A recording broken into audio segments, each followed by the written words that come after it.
जय श्री राम।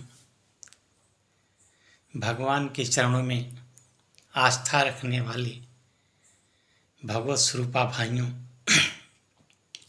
माता सीता, सावित्री, गायत्री, गार्गी, उर्मिला, मांडवी और श्रुतिकीर्ति के चरित्र को चरितार्थ करने वाली भगवत स्वरूपा माताओं बहनों, इस कलयुगी समाज में हो रही नवीनतम घटनाओं पर मैंने बताया कि मैं कुछ रिसर्च कर रहा हूँ और जो भी घटनाएं मिलती हैं उनको मैं आप तक पहुँचाने की कोशिश करता हूँ।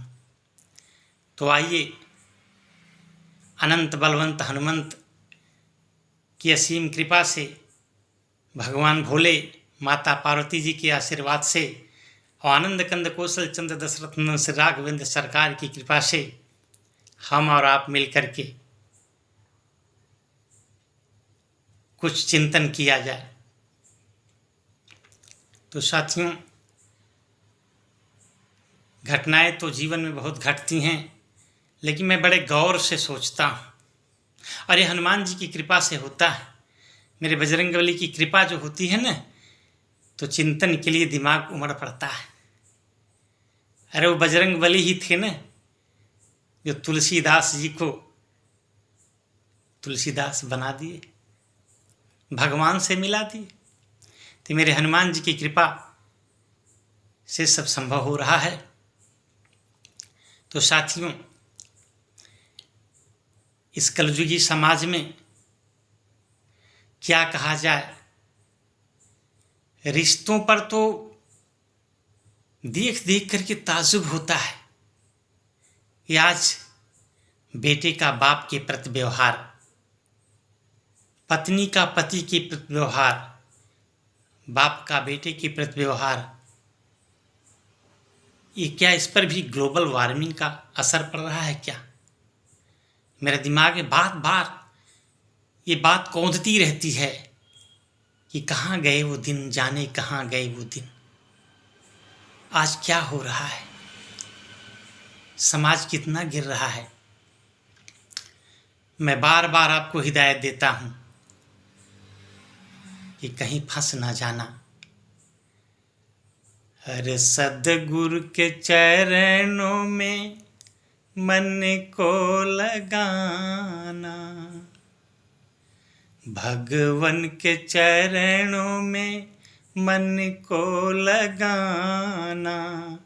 जग है लुटेरा कहीं लूट मत जाना, सद्गुरु के चरणों में मन को लगाना। सांस सांस में सुमिरन कर लो, तन मन जीवन राम रंग रंग लो। अरे प्यारे प्रभु को कभी न भुलाना, सद्गुरु के चरणों में मन को लगाना। जग है लुटेरा कहीं लूट मत जाना, जग है लुटेरा कहीं लूट मत जाना। आए हो जग में तो जीवन बना लो, आए हो जग में तो जन्म बना लो। अच्छे कर्म कर प्रभु को मना लो। अरे निर्मल मन है तभी उनको पाना, जग है लुटेरा कहीं लूट मत जाना। भाई भतीजे सगे संबंधी, भाई भतीजे कोई तुम्हारा नहीं, फर्जी है रिश्ते। अरे कोई साथ देगा न अकेले है जाना, जग है लुटेरा कहीं लूट मत जाना। तो वास्तव में बंधुओं, ये जग लुटेरा है। किस पे आप भरोसा करते हो? अरे मैंने तो सगे भाइयों को भी देखा है, एक भाई को लूटते और एक भाई को लूटते देखा है। और ये चाहे ना तो तुम्हें सरे बाजार में बेच सकते हैं। रिश्तों का गला घोटा जा रहा है। वह भाई जो छोटे पर अपनी जान देने के लिए भाई के लिए तैयार रहता है, लेकिन उसी में से एक भाई थोड़ी सी संपत्ति के लिए उस पवित्र रिश्ते को भी तोड़ देता है। कितनी कष्ट की बात है भाइयों, बहुत कष्ट होता है। पता नहीं लोग क्या सोचते हैं, क्या लेकर आए, क्या लेकर के जाना है। अरे मैं मानता हूं कि तू मुट्ठी बांध करके आया है, तू कहता है मैंने मुट्ठी में पूरे संसार को लाया है, लेकिन याद रख, आया था जिस दम सिकंदर हौसले तो वाली थे, जब चला दुनिया से उसके दोनों हाथ खाली थे। सिकंदर जैसे महान चले गए, दुनिया को जीता। क्या वो भी सोचता था कि कभी संसार छोड़ करके चला जाएगा? लेकिन चला गया। तो तू किस खेत की मूली है? मत कर ठगी। तू सोचता है कि मैं ठगी करके किसी को ठग रहा हूं, लेकिन तू खुद ठगा रहा है, तू खुद ठगा जा रहा है। अरे छोड़ कर संसार जब तू जाएगा, कोई भी साथी साथ न तेरा निभाएगा। छोड़ कर संसार जब तू जाएगा, इस पेट भरन के खातिर तूने पाप कमाया निस दिन। इस पेट भरन के खातिर तूने पाप कमाया निस दिन। इस पेट भरन के खातिर तूने पाप कमाया निस दिन। शमशान में लकड़ी रख कर तुझे आग लगेगी, एक दिन खाक हो जाएगा। छोड़ कर संसार जब तू जाएगा, छोड़ कर संसार जब तू जाएगा। अरे क्यों करता मेरा मेरा ये जग है रैन बसेरा, क्यों करता मेरा मेरा ये दुनिया है रैन बसेरा। यहाँ कोई न रहने पाता, यहाँ चंद दिनों का नाता, हंस उड़ जाएगा। छोड़ कर संसार जब तू जाएगा, कोई भी साथी साथ न तेरा निभाएगा। ये सत्संग की है गंगा, इसमें तू लगा ले गोता, वरना इस दुनिया से तू जाएगा रोता रोता, बहुत पछताएगा। छोड़ कर संसार जब तू जाएगा, छोड़ कर संसार जब तू जाएगा।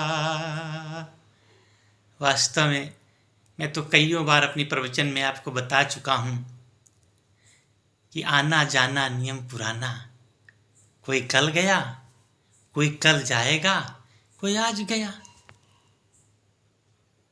आना जाना तो लगा है, लेकिन इस आने जाने के क्रम को समझ नहीं लोग पाते हैं। क्या करोगे धन इकट्ठा करके? किसके लिए कर रहे हो? जो तू जमा कर रहा है ना, ये किसी और के काम आने वाला है। उतना जमा कर, उतना धन इकट्ठा कर जितना तू सदुपयोग कर ले, अच्छे कर्मों में लगा ले, किसी गरीब दुखिए की सेवा में लगा दो। यही तो सच्चा जीवन है, यही तो मर्यादा का पाठ भगवान ने पढ़ाया था। जीना तो उनका जीना है जो औरों को जीवन देते हैं, वरना तो इस दुनिया में आते मरते जाते रहते। जीना उसी का सार्थक है, जीना तो है उसी का जो औरों के काम में आया है। काम आदमी का औरों के काम आना, सार्थकता इसी में है बंधु। लेकिन ये कोई किताबू ज्ञान नहीं है, इसको करके देखिए। जब आप करने लगेंगे ना तो आपको जीवन का आनंद आने लगेगा। आइए हम उस घटना पर आते हैं। एक परिवार की घटना है। उस परिवार में माता नहीं है, पिता हैं। पिता ने एक ही बेटा है, बेटे को खूब लाड़ पाड़ से पाला, बड़ा किया, इंजीनियरिंग की पढ़ाई कराया। बहुत शादियां बेटे की आने लगी। एक ऐसी शादी आई जिसमें लड़की MA B.Ed करके टीचर थी। पिता ने स्वीकार कर ली। बेटे को भी पसंद आई शादी।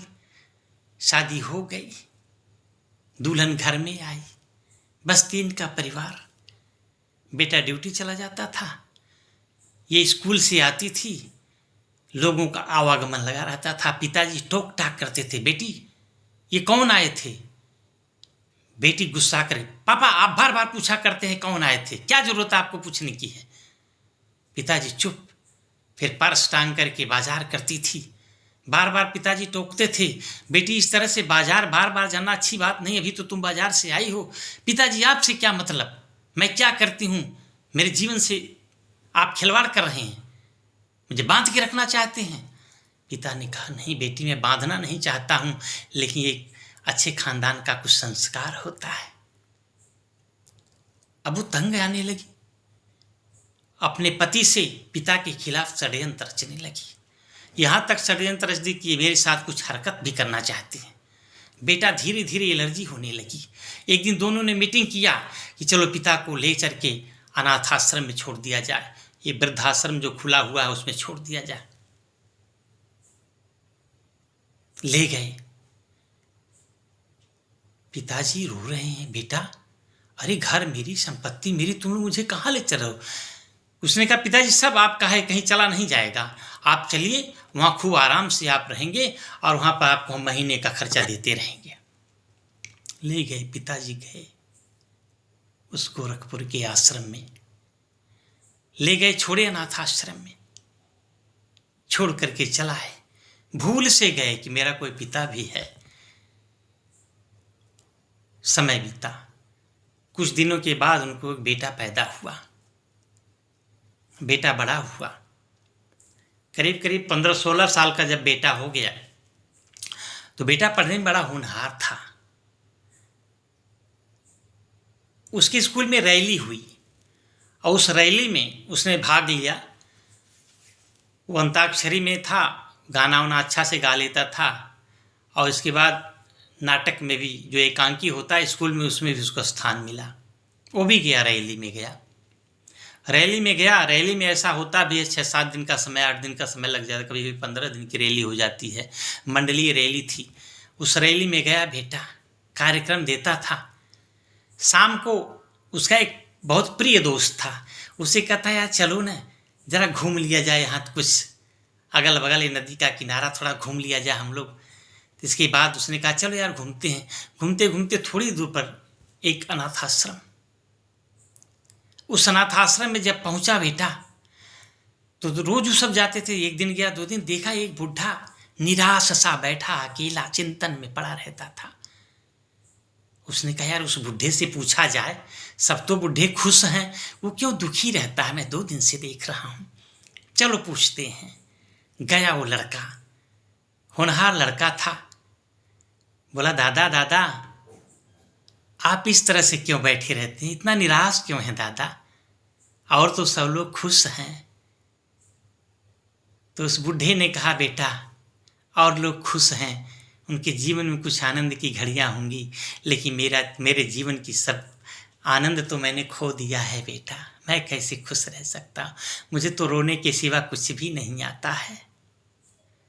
उसने कहा दादा ऐसी क्या विपत्ति आप पर आ पड़ी, आप यहाँ क्यों आए? कहाँ बेटा परिस्थिति ले आई। तो उसने कहा दादा आपका घर कहाँ पड़ेगा? दादा ने कहा बेटा मेरा घर तो आजमगढ़ जिले में पड़ता है। आजमगढ़ जिले में? बड़ी उत्सुकता से उसने पूछा, क्योंकि वो तो आजमगढ़ से ही आया था। गोरखपुर पहुंचा था, मंडली रैली थी। उसने, दादाजी आप आजमगढ़ के रहने वाले, कहाँ के? बोला बेटा सगड़ी तहसील के रहने वाला हूँ। किस गांव के दादा? बेटा गांव तो नहीं बता सकता हूं, उसमें मेरे बेटे की मर्यादा। दादा इस हालत में आप रहते हुए बेटे की मर्यादा की ध्यान रखते हैं, कुल की मर्यादा देखते हैं, चूल्हे भाड़ में ऐसी मर्यादा चली जाए, आप मुझे बताइए दादा। दादा ने गांव का नाम भी बताया, अपना नाम बताया। वो लड़का, उसने कहा दादा ये नाम तो सुना हुआ लगता है, आपकी बेटी का क्या नाम है दादा? उसने कहा फला सिंह। अच्छा दादा। वो बेटा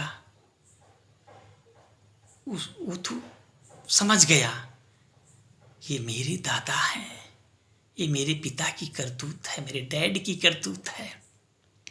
ठीक है दादा मैं चलता हूँ, कल हो सकता है फिर मुलाकात हो। बेटा तो गया, वो पोता गया अपना रैली वैली में भाग लिया, फर्स्ट आया। दोनों जो कंट्रीब्यूशन उसने किया था उसमें फर्स्ट आया, पुरस्कार भी अच्छा मिला। लेकिन जिस दिन लौटना था उस दिन अपने उस दोस्त को बुलाया और उसने कहा ये तू मेरे पक्के दोस्त हो, तो मेरा पुरस्कार ले जा कर के उस मेरे पिता को दे देना, कहना आपका बेटा कहीं चला गया। ऐसा ही हुआ, वो लड़का ले गया, पिता को पुरस्कार दे दिया। और जब उस इंजीनियर ने पूछा मेरा बेटा कहाँ है, उसने कहा आपका बेटा चला गया कहीं। बहुत रोने धोने लगे, बहुत खोजे, कहीं नहीं मिला।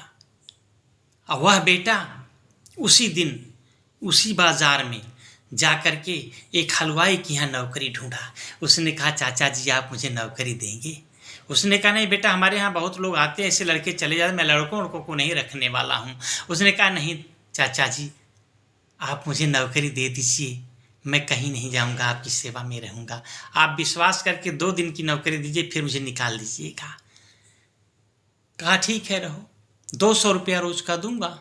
उसने कहा ठीक मुझे मंजूर है चाचा जी। अब उस बनिया के यहाँ रहने लगा, बर्तन धोता था, सबको चाय वाय पिलाता था, शाम को 200 रुपया रोज का रोज वो मांग लेता था, 200 रुपया लेता था और उस 200 रुपये में से 50 रुपये का नाश्ता लेता था, समोसा घाटी वगैरह लेता था। और हलवाई से कहता था चाचा जी इसमें से 50 रुपया आप काट लीजिए, मुझे 150 रुपया दे दीजिए। जाता था, अब अपने दोस्त तो था नहीं, अकेले पहुंचता था। दादा भी इंतजार करते थे, पहुंच कर समोसा दोनों लोग साथ में खाते थे। और दादा को कहता दादा आप ऐसा करें ना, ये 100 रुपया रख लीजिए। नहीं बेटा नहीं, मैं क्या करूँगा, मुझे पैसे का क्या काम है। नहीं दादा तो मैं ही क्या करूँगा, ये 50 रुपया मेरे पास है ना, ये 50 रुपये में तो मेरा काम चल जाएगा। आप 100 रखिए दादा, आपका कुछ खाने पीने को मन कहेगा तो मंगा लीजिएगा, आपको कपड़ा नहीं मिलता होगा दादा। दादा ने कहा बेटा इतना तो मेरा बेटा नहीं, तू कौन फरिश्ता है, कहाँ से तू आया है, अपना भी तो परिचय दो। लेकिन उस लड़के ने कहा नहीं दादा मैं अपना परिचय नहीं दे सकता हूँ, मेरी मजबूरी है। ठीक है बेटा जैसी तुम्हारी इच्छा। चला गया, रोज का ही कार्यक्रम हो गया। अब ले जाता दादा को खिलाता चला आता, समय बीता। एक दिन उसी रास्ते से उसी दुकान पर आजमगढ़ के ही उसी गांव के एक सज्जन जा रहे थे। उन्होंने देखा बड़ी बड़ी दाढ़ी थोड़ी बड़ी थी लड़के की, लेकिन लड़के का चेहरा तो पहचान गए, अरे तो फलानी इंजीनियर का लड़का लगता है। आई घर पे उन्होंने बताया, अरे यार तुम्हारे लड़के जैसा एक लड़का होटल में काम कर रहा है। दोनों मियाँ बीबी जल्दी जल्दी तैयार हुई, भैया चलो, ले करके अपने गाड़ी से आए, कार तो था ही, बड़मनई तो थे ही। आए तो देखे लड़का वास्तव में ही बर्तन धो रहा था, दाढ़ी बड़ी बड़ी, मूछें बड़ी बड़ी। दौड़ करके लिपटना चाहा वो इंजीनियर, बेटा बेटा राजू ये तू क्या कर रहे हो? कौन तुम्हारा बेटा है? तुम्हारा बेटा कोई और है, तुम भूल कर रहे हो। मैं तो यहाँ बर्तन धोता हूँ, पूछ लो चाचा जी से, कहीं मैं तो बहुत गरीब खानदान का हूँ। नहीं बेटा तुम मेरे नहीं, मैं तुम्हारा बेटा नहीं हो सकता। माँ दौड़ी, बेटा मैं तुम्हारी माँ हूं। कौन मामा होती है? किसकी माँ हो? मेरी मामा नहीं कोई है। अरे बेटा वही, मैं मास्टराइन हूं, तुम्हारी माँ होगी कोई मास्टराइन। चलो बेटा, तुम्हारे पास आलीशान बंगला, आलीशान घर, इतने बड़े बाप के बेटे, और तुम बर्तन धो रहा है होटल में। कौन बड़े बाप का बेटा है? तुम बड़े बाप का बेटा होगा, मैं किसी का बेटा वोटा नहीं हूं। अंत में रोने लगा इंजीनियर। कहा रो मत, जाओ तुम अपने बेटे को ढूंढो। तेरा बेटा तो बड़ा होगा, कहीं अच्छे जगह पर होगा, पर मैंने का बेटा होगा ना, मैं तो बहुत गरीब का बेटा हूं। कहा बेटा तू बहकी बहकी बातें कर, पागल तो नहीं हो गया है? नहीं पागल तुम हो गए हो,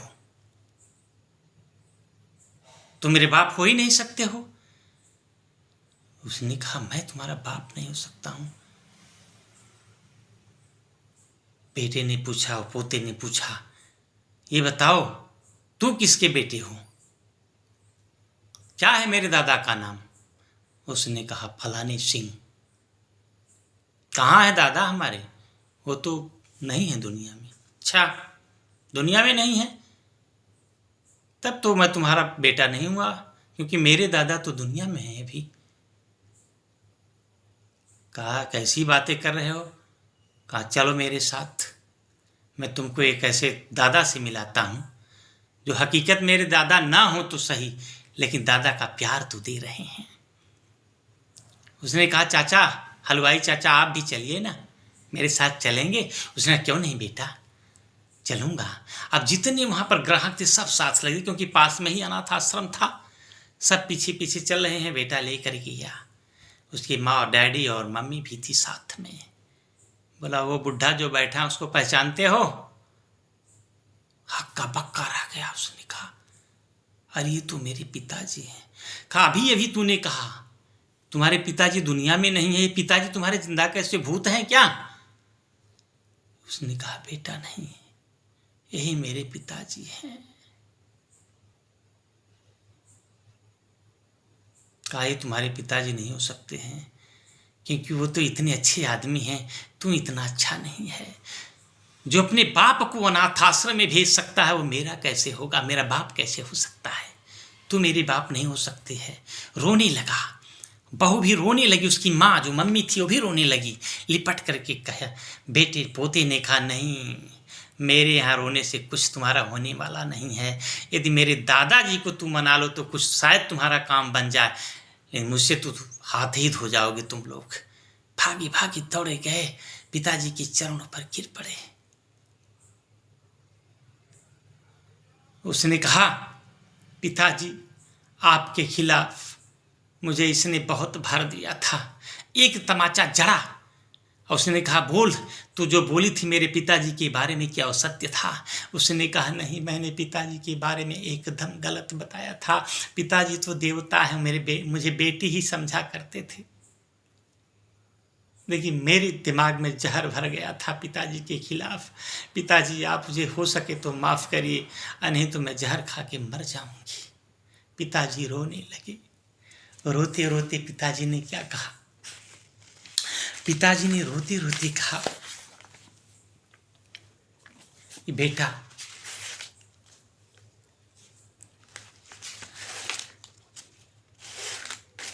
मुझे बहुत कष्ट हुआ।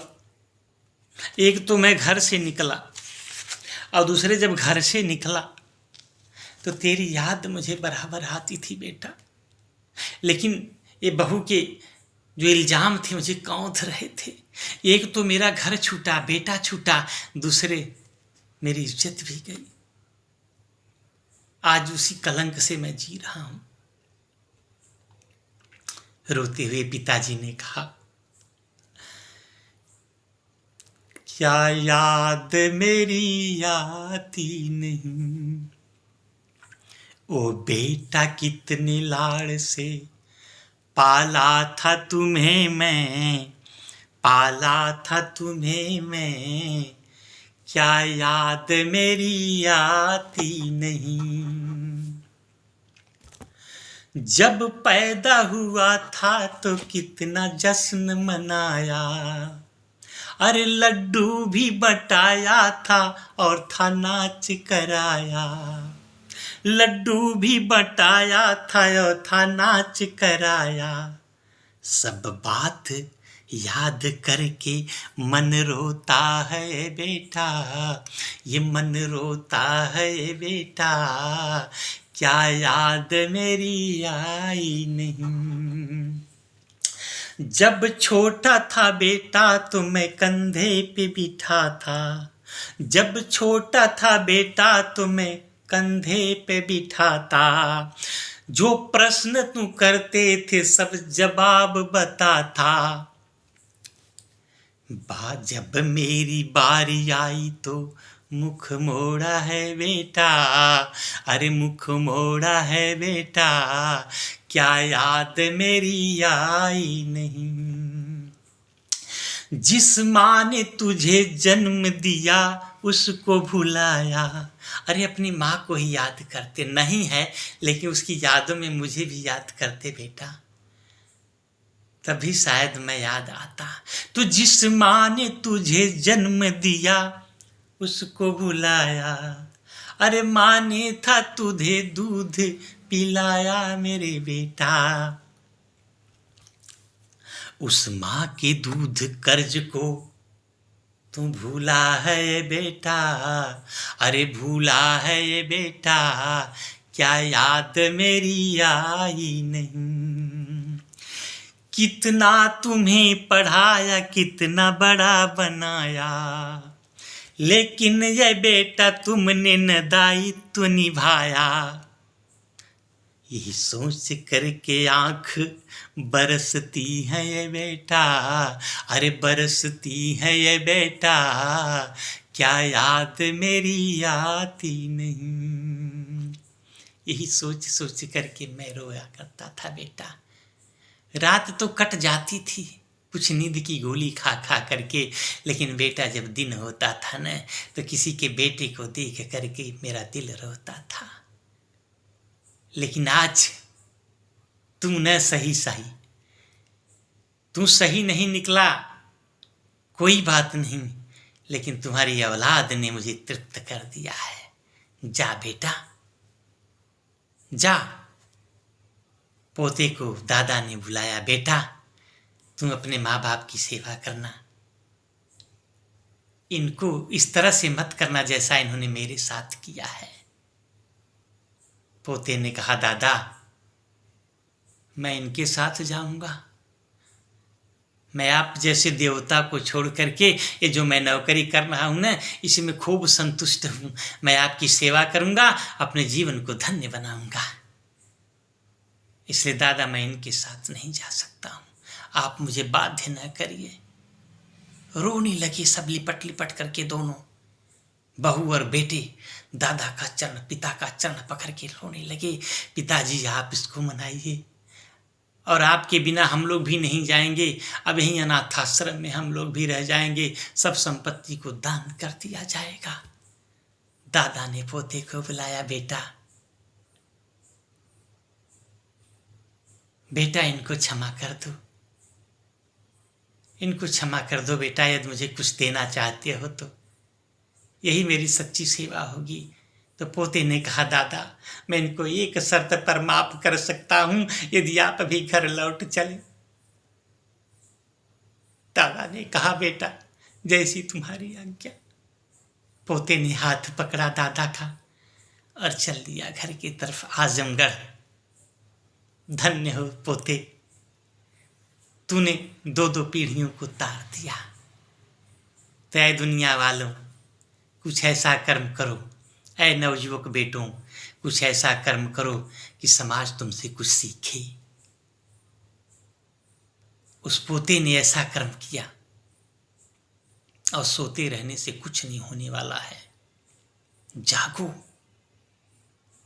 मैं क्या कर रहा हूं, मैं तो समाज को जगाने का काम कर रहा हूं, लेकिन जगता कौन है। बाबा तुलसीदास ने कहा है जानहि तबै जीव जग जागा, जब सब विषय विलास विरागा। जब विषयों से वैराग्य होने लगता है तब मनुष्य भगवान से जुड़ने लगता है।